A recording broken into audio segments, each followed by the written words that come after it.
Hi guys, how are you all doing? Welcome to my channel. I hope you guys are all well today. I just wanted to go ahead and preview for you Indian Wells. So I'm previewing for you the 2022 Indian Wells Masters 1000 2022. Sorry about that. So yeah, 2022 Indian Wells Masters 1000 preview. So I'm just going to start to look at the draw right now, and here we go. So at the top of the draw, we have Medvedev. He's got Thomas Murchach, never heard of him, quite a low-ranked player. He'll beat him in straight sets. Then he'll have Gael Monfils. I mean, Monfils used to be like Medvedev is now when he's younger, not quite there. Medvedev will just out-rally him. And Medvedev's going to win that one in straight sets, right? Then you'll get Batista Agut in the fourth round, I believe it is. It could be a tough two-set battle or maybe three sets.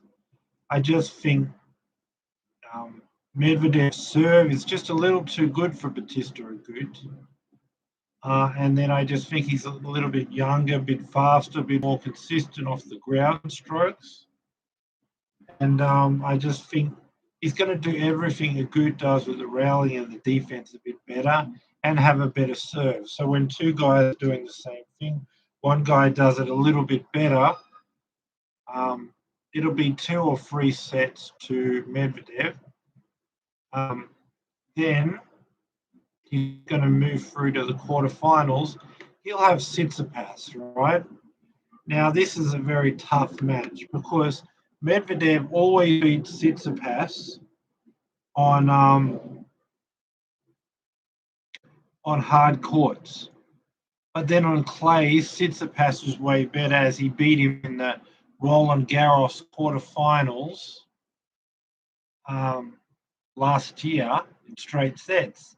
And on the slow clay, Medvedev's shots can't get through the court. So he's not threatening Tsitsipas. He can't move him around, take his time away. So Tsitsipas has time on that slow clay court to set up, control the point, move Medvedev around, and he's constantly got time to set up and hit big forehands and push Medvedev around. Why Medvedev can't get the ball through the court, can't really threaten Tsitsipas's defense, and because he's like they're just rally balls that aren't going anywhere. And Tsitsipas has all the time in the world to set up and hit forehands, overpower Medvedev, and move him around. That's what happens on clay, but then on hard courts, Medvedev's serve is very good, and Medvedev's shots do go through the court. And maybe if you're a defender like a Nadal or Djokovic, Medvedev's power finishing the point might be an issue, but against Tsitsipas, he's able to get him in a rally, move him around, take his time away, take his big forehand out of it, and Medvedev's just out rallying him and moving him around and exposing his lack of movement. But this is a hard court and slow hard court, so it's kind of like borderline both of these type of situations. So it really could go either way. And it could also depend if it's day or night, because if it's a day match, I really think like Medvedev will get enough speed on his serve. His shots will go through the court enough for be able to out-rally Medvedev, move him around, expose his lack of movement. If it's a night match, though, his serve could be taken out of play. His shots will not be going through the court. He'll just be a consistent baseliner, but no power or no sting on his shots. And now Tsitsipas has time to set up, hit forehands, and make it where Tsitsipas is standing in the middle and moving Medvedev around, right? So I'm just going to go in a very, very close match with Medvedev just because it's a hard court. He's not lost to him or lost once. And I think he'll just have enough speed on the court to do well on his serve. He'll have, with the slower court, he can return Tsitsipas's serve and he'll just have enough speed on his ground strokes where he can get Tsitsipas in the rallies and move him around and out rally him and just get the ball through the court enough to sort of not have Tsitsipas having time to set up and hammer in forehands, right? So I'm saying in a very tight match, Medvedev wins this in 3 sets. He moves through to the semi-finals. Let's see who he plays, guys. Let's look at Rafael Nadal's quarter. So just going through the draw, just finding exactly where Nadal is. So Nadal will play quarter in the first round. He should win that in straight sets. Then you'll get Dan Evans in the second match, which is the third round. I mean, he'll just get Evans in rallies, dominate with the forehand. If Evans goes to the net, he'll pass him, so straight sets there. Then Shapovalov in the fourth round. I mean, they met in Rome last year, very tight match coming down to a few points. The Australian Open, it was a 5th set to Nadal, but I only felt like that was a 5th set due to the heat. Nadal had it all over him in the first 2 sets. It was a complete other level that Shapovalov couldn't go to. But when the heat really affected him, that gave Shapovalov the chance. But even with heat stroke in the 5th set, Nadal was able to just use experience and hang on and still win. I think now we'll get the Nadal in the first 2 sets, not affected by the heat at his best, and Shapovalov will get no Nadal heat stroke to get back into the match. So it'll be straight sets, but 2 close sets. Nadal's going to get his serve back, get him into rallies, move him around, expose his lack of movement, and then Shapovalov doesn't want to be moved around the long rallies. He's going to have to go for too much power, too close to the line, and make. So it'll be either Nadal moving around or him making errors going for too much. Then Nadal moves through the quarterfinals. He plays Nadal plays Casper Ruud there in the quarterfinals, right? It's just going to be 2 guys who love to rally, play great defense, great consistency, and have great forehands when they've got time to set up and finish the point, right? Just seeing if I'm getting a bit more white there. Okay, so they do all those same type of things, but I think Nadal just does it a bit better. His forehand is a bit better. His top spin is just a little bit higher. And with Nadal's improved serve, he's got a better serve than Ruud and a better volley, and even a bit better defense. So I think he's doing the same things as Ruud, but better forehand, better defense, a bit better consistency, and the improved serve. I just think that's better than way better than Ruud's serve, and his net play and drop shots and all those intangibles. So it'll be 2 close sets, but Nadal is going to win it. I would say. Sorry about that, guys. Yeah, I think Nadal's going to win this one in straight sets, but 2 close sets, just being a bit better in every area.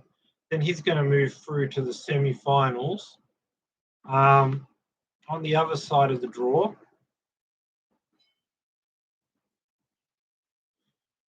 yeah, I don't know if I need to go through this draw too much because there's not many players on this side of the draw. But I'll talk about Zverev because he's a contender. I mean, he won the Olympic gold. He beat Djokovic, took Djokovic to 5 sets in the US Open, and then the World Tour Finals beat Djokovic and Medvedev. So if he can get that level back, I think he could challenge Nadal. But yeah, he'll beat Kukushkin or Paul. Then you'll beat Struff in the next round. Then Pablo Carreño or Busti will just overpower him and move him around. Then in the quarterfinals, he's going to get Berrettini. But, like, guys, I mean, he can, just trying to find a bit of light, because if I'm holding it up, it's about to be dark here, so that's a problem. So, against Berrettini, right? Zverev can match Berrettini's big serve, match his power game in the rallies. Berrettini's a bit better on the serve, right? But so you got two guys, big serve, power game in the rally to attack, shorten the point. So just as many aces and winners. But Zverev has better defense when he's behind in the point and better consistency. So we're going to come up with the same amount of winners, same amount of errors, but with same amount of winners, same amount of aces, but with better consistency. He's not going to have many errors with those winners and aces. Whereas Berrettini is less consistent off the ground. So he's going to have the same amount of winners, but going to have to give up more errors to get those winners. So, and then won't have the defense. So when Berrettini's behind in rallies, he won't be able to cover the ball very much, whereas Zverev will. And Berrettini will hit winners with the power game, but have to get errors because he's not consistent. Whereas Zverev gets the same amount of winners but doesn't have the errors and has the better defense and matches him off the serve. So overall, with the serve and the power game in the rallies equal, but Zverev better in defense and consistency, I'm going to give it to Zverev. Maybe I'll two close sets or three sets. So Zverev moves into the semifinals. And then, like, he's not going to play anyone that good. I mean, I don't know who's going to get through. Could be Hurkacz, could be Schwartzman, could be Dimitrov, could be Andy Murray even. But yeah, let's just say for now, Hubert Hurkacz. Again, the same as Berrettini. I'm not even sure that's who he's due to meet, but I'm just going through it quickly because there's not really anyone in that side of the draw with Djokovic out. But he can match Hubert Hurkacz with power on the rally game, but he's got more consistency in the rally, less errors, better defense, but can match Hurkacz and all his strong points. He'll beat Dimitrov, any of these guys in straight sets. He'll move through to the final, guys. Then in the other semi-final, Medvedev Nadal. I mean, we saw them play in the Australian Open. That was Medvedev's best surface, fast, low bouncing court. His flat shots will go through the court. The fact he's got a better serve than Nadal, that's going to help on a fast court at the Australian Open. He has power to get through the court, even though he's not got a huge amount of power on his rally shots, and move Nadal around, take time away on his forehand. And it's a bad court for Nadal because Medvedev's better serve is accentuated. Medvedev can get the ball through the court, rush Nadal. Nadal won't have time to set up on the forehand. But then when we move to Acapulco, Medvedev's shots are not going through the court anymore. Firstly, his serve is taken out of play. When Nadal stands so far back on a slow hard court, Nadal can get back almost all his serves and get him in a rally. Then in the rally, Medvedev's rally shots, right, they're not getting through the court. They can't get through Nadal's defense. So he's just like a normal, like a Ferrer, a normal Spanish rallier when it's on a slow court. So he's just a consistent rallier. His shots can't get through Nadal's defense, can't rush Nadal, and Nadal has time on the slow court to just set up, hit forehands, and stand in the middle and be two guys consistent off the ground, but one Medvedev not having power to get through the court, and two Nadal having time to set up on the slow court and boss Medvedev around and push him around. Now, when Medvedev doesn't want to be bossed around, he's got to come into the net. He's going to get past. He can try a drop shot. Nadal will get there and hit winners. Or he can try to go not play his rally game, say, I'm going to hit the ball really hard, close to the line, shorten points. Then he's at risk of hitting errors, which he probably will do. But then his normal, consistent game, not going through the court, not threatening Nadal. Nadal has time to set up on the forehand and boss him around. So again, like Acapulco, he'll just be bossed around and overpowered with Nadal's forehand. His shots won't go through the court enough. They won't threaten Nadal. And in Indian Wells, it's high bouncing, bad for Medvedev. Suits Nadal, he can get his topspin high up and cause Medvedev problems. So straight sets, similar to Acapulco, Nadal just dominating with the forehand. And when you got a slow hard court like clay, that really suits Nadal because he's the best clay court player ever. So he's going to go up, but then Medvedev hates clay. So Medvedev can barely win a match on clay. So you've got one guy, if you've got something like clay being his absolute worst, Medvedev, and the other guy who's unbelievable on clay gets to his absolute best. So when you add those two together, it's not just Nadal getting better, it's Medvedev at his worst. You get Medvedev being dominated, straight sets, not getting the ball through the court, not being able to rush or Fred Nadal, and Nadal bossing him around and hammering forehands, right? So then we end up with a Zverev Nadal final, right? And Nadal is just going to. Sorry about that, guys. Yeah, Nadal is just going to simply.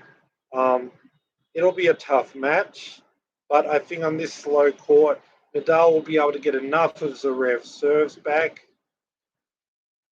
get Zverev in enough long rallies, and then have a chance in those long rallies to move the big guy around and expose the fact that his movement is not great.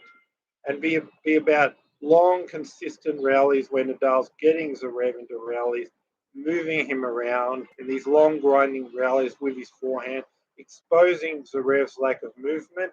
And then when Zverev doesn't want to be pushed around in these long rallies, similar to what Medvedev does, but worse, because Nadal's got a bigger forehand and time to set up, right? Um, so it's that. So Nadal with the forehand moves the rev around, gets him into long rallies, exposes his lack of movement, similar to what Medvedev does, but more. He's got more power with the big forehand and topspin and all of that. And then when Zverev doesn't want to be pushed around in the rallies, he ends up having to go too much, hit the ball really hard close to the line to shorten the point because he's sick of just long rallies where he's being moved around. And then he's taking too much risk, going for too much power, too close to the line, and making too many errors. When he realized, I don't want errors, I'll rein it in a bit. And again, he's got these long grinding rallies with Nadal moving him around, out rallying him in the way Med does, but doing it better because he's got a forehand with more power to finish points, giving Medvedev even less time to get to these balls, right? And then the fact that Zverev would like a power game attack, shorten points, take time away. But even when Zverev's doing that game great, winning off his serve and Nadal can't get back the serve, Nadal's serves improve. So Nadal will be able to, I can't get back your serve, or I get you a short ball and you finish it off. Nadal's going to say the same. Well, I'm getting 3 points, can't get back my serve. Hitting a big forehand behind the serve, 1-2 punches, and I can also hold my serve easily, and I can also do the same thing that you're doing to me. And then when Zverev misses a whole lot of first serves, Nadal gets the ball back, gets him into a rally, moves him around, and when Zverev doesn't want to be moved around in these long rallies, has to take a risk, go for too much power, too close to the line, go for too much, make errors. So it's either Zverev go for too much or Nadal moving him around, out rallying him the way Medvedev does, but doing it better, having a powerful forehand to get more pace on the ball and easily to control the rallies. And if Zverev wants to play the power game, shorten the points, attack, go into the Nadal's forehand, take time away on Nadal's forehand, the court Indian Wells, he won't be that successful. Nadal will have the time set up and hit forehands. And if Zverev doesn't want that, he is going to have to go for too much power, too close to the line, and make errors, which won't work also. So Nadal, I think, will win this in 3 sets. He'll be your 2022 Indian Wells champion. Rafael Nadal will be, guys, and that's what I'm saying. I think right now, Nadal is in amazing form. He's unbeatable even on a hard court. This would be his best hard court surface of all. Very slow and very high bouncing.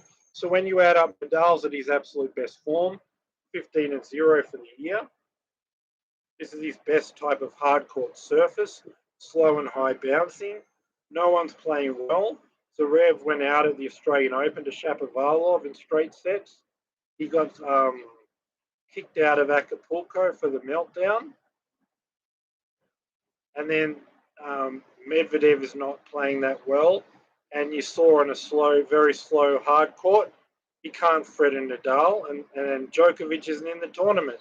And Tsitsipas is not playing well either. And Nadal's at his absolute best, playing almost unbeatable on a hard court. And this is his best hard court surface. So I can't see Nadal being topped. But I'm saying he's going to get Zverev in 3 sets and be your 2022 Indian Wells champion. So that's my Indian Wells preview. You got my prediction. Nadal beating Medvedev in straight sets in the semi-finals, beating Zverev in 3 sets in the final. And Rafael Nadal is your 2022 Indian Wells champion. That's my video for today, guys. Bye for now. Subscribe, bell notification, thumbs up. I'm going to have great videos. My next video preview the Indian Wells semi-final right before those semi-finals. Then I'll preview the Indian Wells final also. I'll have better video quality. I'm trying to do it outside today and it's about to be dark. So I'm going to have to hold it up towards the light. So not the best video quality today, but I'll be in a position to do it inside or earlier in the day with better light and give you much better video quality in my semi-final and final preview. So be back for that, guys. Bye for now. Subscribe, bell notification, thumbs up, and I'll see you for my Indian Wells semi-final preview, where I'll give you up-to-date information right before the match when we know who's there and how everyone's playing. So please come back for that. Subscribe, guys. Bye for now. Subscribe. Be back here for my next video. Bye for now.